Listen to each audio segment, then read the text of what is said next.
Құрметті әріптестер, Жамбыл облысы төтенше жағдайлар департаменті атынан сіздерді 19 қазан Қазақстан Республикасының құтқарушылар күнімен шын жүректен құттықтаймыз. Сіздерге зор денсаулық, қажымас қайрат, мол бақыт тілейміз. Еңбектеріңіз әрдайым бағаланып жүрсін. Апаттан біреу жыласа, жұбаныш болар сол адам. Угрожают лавины и сели, разрушая несется вода.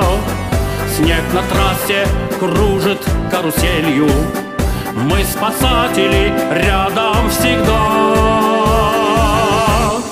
Құтқарушы батырда батылдық болар, құтқарушы апаттың сәтте жоқ болар.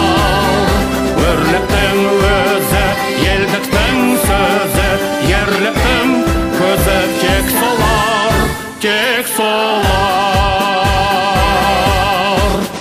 Қарбаса тірлік жолдарын құтқарып жүрген сол адам. Өрт баса дала орманын сөндіріп жүрген сол адам. Мы судьбою своею довольны,